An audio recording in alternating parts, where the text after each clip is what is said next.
পৃথিবী আজ থেকে হাজার হাজার বছর আগে যখন মানুষ ছিল সরল, রাজ্য ছিল ছোট, তখনই শুরু হয়েছিল এক ভয়ঙ্কর জাতির ইতিহাস।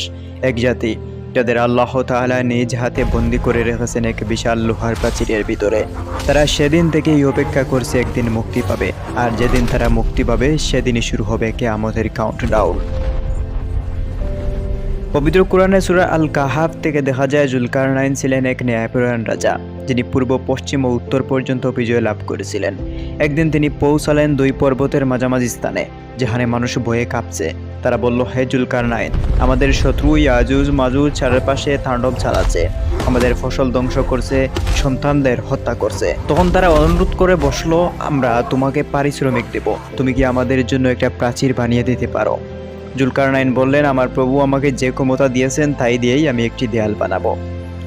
তিনি লোহার বিশাল খণ্ড এনে পাহাড়ের ফাঁকে ফাঁকে স্থাপন করলেন, তারপর তামা গলিয়ে সেটি লোহায় ডাললেন।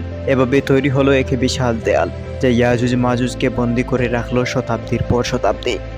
ইয়াজুজ মাজুজ হযরত আদম আলাইহিসসালামের বংশধর। তারা মানুষই, তবে অত্যন্ত আগ্রাসী, ধ্বংসপ্রিয় ও নিষ্ঠুর। তাদের সংখ্যা এত বেশি যে প্রতিটি মানুষের বিপরীতে 999 জন ইয়াজুজ মাজুজ থাকবে, অর্থাৎ পৃথিবীতে মানুষের তুলনায় তাদের সংখ্যা হবে অনেক গুণ বেশি। তাদের আকার আকৃতি অদ্ভুত, কেউ খুবই খাটো, কেউ বিশাল আকৃতি, আবার চেহারা বন্য প্রাণীর মতোই। চোখ লাল, মুখে হিংস্রতা আর কণ্ঠে বিকট চিৎকার। বছরের পর বছর তারা চেষ্টা করছে এই দেয়াল ভাঙতে। প্রতিদিন তারা দেয়াল ভাঙতেই থাকে, কিন্তু কখনো তাদের সর্দার বা তারা কেউ ইনশাআল্লাহ শব্দটি বলে না। যখনই যতটুকু সম্ভব দেয়াল ভেঙে তারা নিস্তেজ হয়ে যায়, চলে যায়, এরপরে আল্লাহ তাআলা আবার সেই দেয়াল ঠিক করে দেন। কিন্তু তারা এমন একদিন আসবে যখন ইনশাআল্লাহ বলে দেয়াল ভাঙা শেষ করবে। এর পরের দিন এসে দেখবে দেয়াল ঠিকই আগের মতো রয়ে গেছে, এবং হাত দিতেই দেয়ালটি ভেঙে পড়বে। দেয়াল ভাঙার সাথে সাথেই পৃথিবী কেঁপে উঠবে। ইয়াজুজ মাজুজ দলে দলে বেরিয়ে আসবে। পাহাড়, সমতল, নদী সবকিছু পেরিয়ে ছুটে যাবে সভ্যতার দিকে। তারা পৃথিবীর সমস্ত পানি পান করে ফেলবে। একদল যদি কোনো নদী দিয়ে পার হয়, অন্য দল এসে দেখবে নদী শুকিয়ে গেছে। তারা সব পশু মেরে ফেলবে, ফসল ধ্বংস করবে, মানুষকে হত্যা করবে নির্দ্বিধায়। তাদের কাছে কোনো সেনাবাহিনী, কোনো অস্ত্র, কোনো প্রযুক্তি টিকবে না। পৃথিবীর প্রতিটি অঞ্চল তাদের পায়ের নিচে পিষ্ট হবে। মানব জাতি আশ্রয় নেবে পাহাড়ে, গুহায়, মসজিদে, কিন্তু কোথাও নিরাপদে থাকবে না। এই সময় পৃথিবীতে থাকবেন নবী ঈসা আলাইহিসসালাম। তিনি দাজ্জালকে হত্যা করার পর মুসলমানদের নিয়েই থাকবেন শান্তিতে, কিন্তু হঠাৎই ইয়াজুজ মাজুজের তাণ্ডব শুরু হবে। ঈসা আলাইহিসসালাম মুমিনদের নিয়ে আশ্রয় নেবেন তাবরিয়া পাহাড়ে। কয়েকদিনের মধ্যেই খাদ্য ফুরিয়ে যাবে, পানি শেষ হবে, মানুষ কষ্টে কাঁদবে, শিশুদের কান্নায় আকাশ কাঁপবে।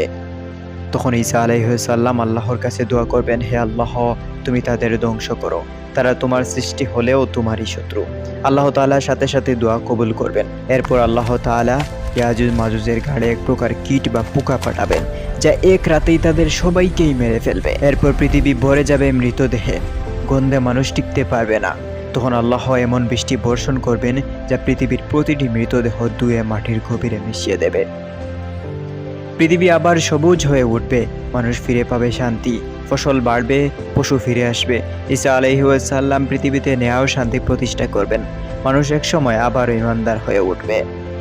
কিন্তু এই শান্তি বেশি দিন টিকবে না, কারণ আস্তে আস্তে হযরত ঈসা আলাইহিসসালাম পৃথিবী থেকে বিদায় নেবেন, এবং এর সাথে সাথেই মানুষ গাফিল হবে, পাপে জড়াবে, আর তখনই শুরু হবে কিয়ামতের শেষ লক্ষণগুলো। এরপর দাব্বাতুল আরদ বের হবে। এটি পৃথিবীর মাটি খুঁড়ে বের হয় এক ভয়াবহ প্রাণী, যে আল্লাহর নির্দেশে বের হয়ে আসবে মানুষকে সতর্ক করার জন্য। এই প্রাণী সাধারণ কোনো পশু নয়, এর মুখে থাকবে বুদ্ধি, তার কণ্ঠে থাকবে কথা বলার ক্ষমতা। সে মানুষের সাথে সরাসরি কথা বলবে। হাদিসে বলা হয়েছে এই প্রাণীর হাতে থাকবে নবী মুসা আলাইহিসসালামের লাঠি, আর তার কাছে থাকবে নবী সুলাইমান আলাইহিসসালামের সেই আংটি। এই দুই বস্তু দিয়েই সে মানুষকে শনাক্ত করবে। মুমিনদের মুখে সে মুসা আলাইহিসসালামের লাঠি দিয়ে আলোয় চিহ্ন আঁকবে, যার ফলে তাদের মুখ আলোকিত হয়ে উঠবে, উজ্জ্বল নূরে ভরে যাবে। আর কাফেরদের মুখে সে সুলাইমান আলাইহিসসালামের আংটি দিয়ে কালো দাগ বসাবে, যা থেকে ছড়াবে তীব্র দুর্গন্ধ। তখন পৃথিবীর মানুষ একে অপরকে দেখে চিনে ফেলবে, এরা বিশ্বাসী আর ওরা অবিশ্বাসী। মুমিনের মুখ হবে উজ্জ্বল, আর কাফেরের মুখ হবে অন্ধকার ও বিকৃত। সেই সময় কেউ নিজের পরিচয় গোপন করতে পারবে না। বাবা সন্তানকে চিনবে মুখ দেখে, স্বামী স্ত্রীকে চিনবে আলোর দাগ দেখে, বন্ধু বন্ধুকে চিনবে বিশ্বাসের চিহ্ন দেখে। পৃথিবী তখন বুঝে যাবে এটাই শেষ সময়, তওবার দরজা বন্ধ হয়ে গেছে, ফেরার আর কোনোই পথ নেই। এই প্রাণী মানুষের মাঝে ঘুরে বেড়াবে, এমনকি বাজারে, রাস্তায়, শহরে প্রত্যেক মানুষকে চিহ্নিত করবে, যেন বিচার দিবসের আগেই আল্লাহর পক্ষ থেকে চূড়ান্ত ঘোষণা হয়ে যায়। পৃথিবীর কোনো মানুষ পালিয়ে বাঁচতে পারবে না তার হাত থেকে। যে যেদিকেই লুকাতে যাবে দাব্বাতুল আর তাকেই খুঁজে বের করবে। সূর্য পশ্চিম দিক থেকে উদিত হবে, আকাশে ধোঁয়ায় ভরে যাবে, মানুষ বিভ্রান্ত হয়ে পড়বে, হারাবে জ্ঞান ও বিবেক। এরপর এমন এক ঠান্ডা হাওয়া আসবে যা প্রতিটি মুমিনের প্রাণ কেড়ে নেবে শান্তভাবে। তখন পৃথিবীতে থাকবে শুধু অবিশ্বাসী ও পাপী মানুষ। আর তারপর ইসরাফিল আলাইহিস সালাম ফুঁক দিবেন সেই সিংহায়, যার আওয়াজে কেঁপে উঠবে আকাশ, জমিন, পাহাড় ও সমুদ্র।